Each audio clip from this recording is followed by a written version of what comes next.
estamos en esos 3 niveles todo el tiempo, vivimos en esos 3 niveles, ¿no? Ahorita hablando tal vez pues sí, evocamos ideas, ¿no? Como lo de lo fetal que traías tú ahorita, o el yo puedo solo.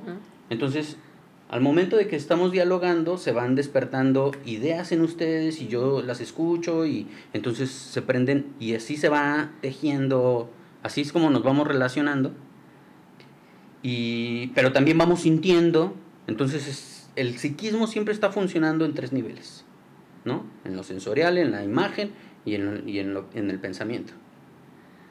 Y en los sueños, lo que sucede es que lo racional, la lógica racional del pensamiento secundario desaparece y se privilegia el funcionamiento más primario del psiquismo, que es el funcionamiento del inconsciente, que tiene sus propias reglas, donde no hay contradicción, no hay temporalidad. Entonces, por eso el psiquismo vuelve a ese estado primario de trabajo que tiene, bueno, que así funcionan los niños, ¿no? Más al principio, cuando juegan, te dicen, mira, esto es un soldado, y entonces echan a andar la imaginación y una cosa puede representar otra cosa. Mi sobrina me pasó un pollito, o sea, jugamos a las comiditas, ¿no? Y entonces me invitó pollo y me dijo, come, no sé qué, y yo comía nieve, y entonces me decía, pero es de juguete, ¿eh? No te lo vayas a comer de verdad. No lo vayas a comer en serio. Y dije, no, ya sé que es de juguete.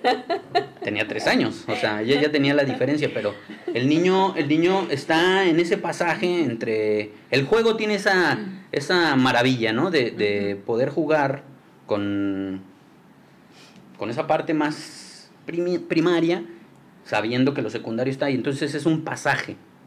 Y el trabajo del analista también es así, ¿no? Las propuestas más actuales del psicoanálisis y de la técnica psicoanalítica, a propósito del simposio, ahí ya salió el simposio. El simposio nos dice que estos autores, los César y Sara Botella se llaman, proponen que hay que trabajar en un funcionamiento más primario para poder prestarle el cuerpo, y es como disponerse a trabajar con las reglas del inconsciente, en donde no hay contradicción, en donde las cosas se cruzan de manera rara, loca, como en los sueños, ¿no? Entonces los sueños son locos en el sentido de que una cosa que es muy presente, porque dice Freud que todos los sueños se viven como si estuvieran sucediendo, en lo perceptual. Uno no sueña, yo me acuerdo que, sino estoy viviendo el momento de lo que sea que sueñe. Tenía 10 años y estaba en el Himalaya y de repente se cruzó mi compañerito de la secundaria, pero no era mi compañerito de la secundaria, en realidad era mi maestra de ballet. Y entonces hay muchos elementos que se conjugan y se juntan, y entonces eso genera que el sueño se haga pues como un collage de cosas, de cosas que están ahí flotando en el inconsciente y que se juntan y se hacen cosas raras, pero siempre tienen un sentido. Bueno, en la mayoría de los pacientes o de las personas que tienen un funcionamiento que llega hasta el funcionamiento simbólico o secundario, todo esto tiene un sentido, y el trabajo en el análisis es encontrar ese sentido oculto y más inconsciente.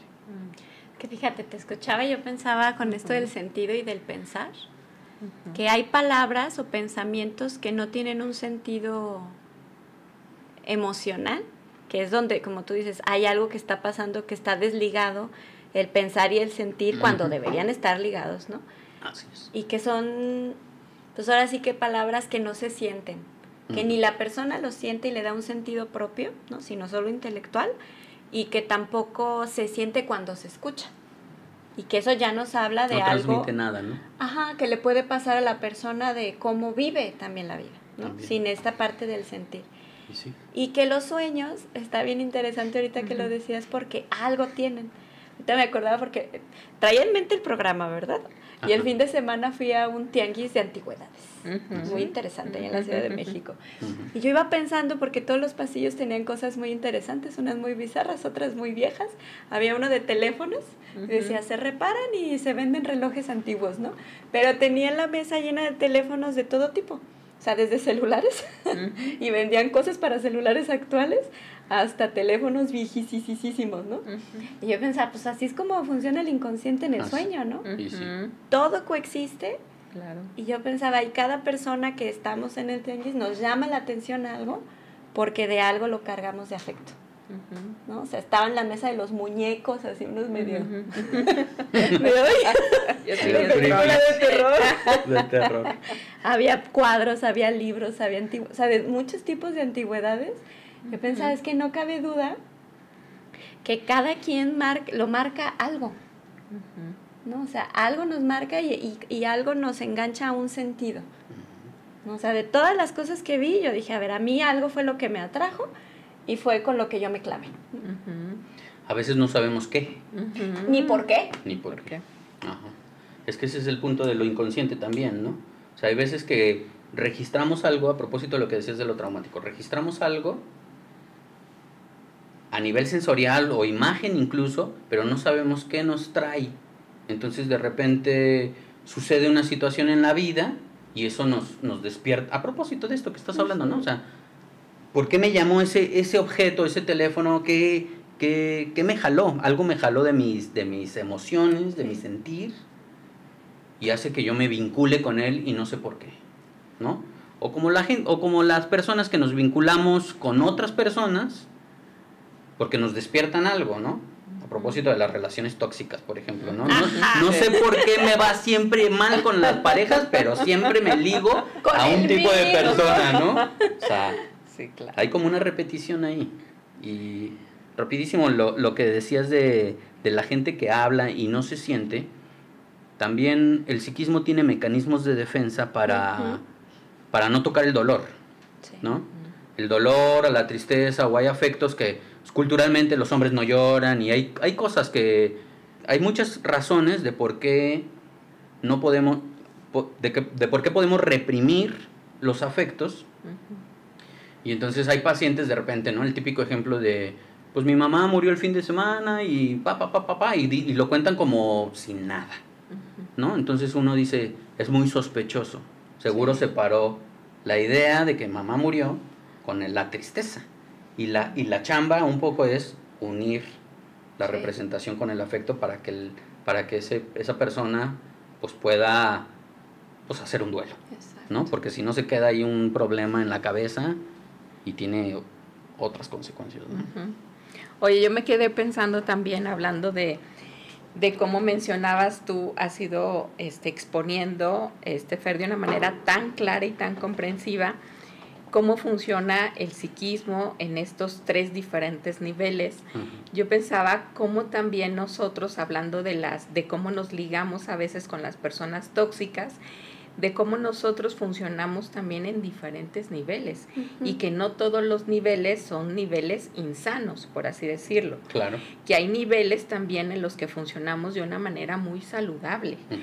Y que esa es una manera como de poder explicar la complejidad, ¿no?, de la subjetividad del ser humano, y de cómo alguien que puede funcionar de una manera muy saludable, académicamente hablando o profesionalmente hablando, puede funcionar de una manera muy insana en sus relaciones afectivas, por ejemplo, ¿sí? En sus relaciones personales, sí. O en la relación con sus hijos, o qué sé yo, pues, pero todos esos niveles de funcionamiento mental coexisten todo el tiempo. O sea, no es como que de pronto estamos en un nivel primario y luego le damos paso al secundario y el otro ya se borró, ¿sí? Y así evolucionamos, ojalá que fuera así, pero no.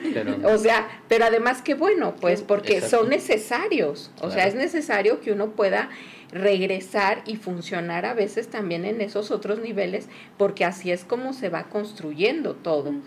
Entonces, es interesante ir viendo precisamente cómo poder entender el conflicto humano, pues.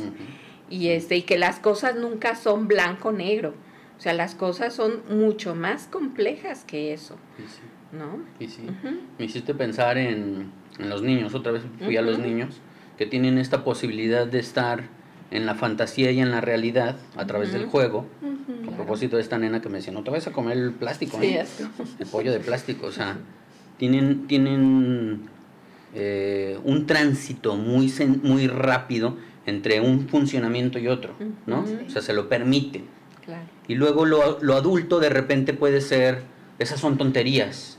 Lo que hay que, el adulto más racional o más alejado de los afectos, ¿no? Puede irse a lo racional, a lo medible, o incluso otros enfoques de la psicología, ¿no? Sí. Lo demostrable, lo tangible es lo que importa. Y todo el primer funcionamiento del que hablabas es más abstracto y es más loco, más de los sueños, más del inconsciente. Y entonces, sí, el analista se tiene que permitir ir y venir como los niños, ¿no? Así es. O los adolescentes de repente se dan cuenta de que el mundo adulto es un mundo rígido, aburrido, sin sentido. Y eso los dicen, yo no quiero crecer, no quiero meterme en ese mundo gris, Así ¿no? es.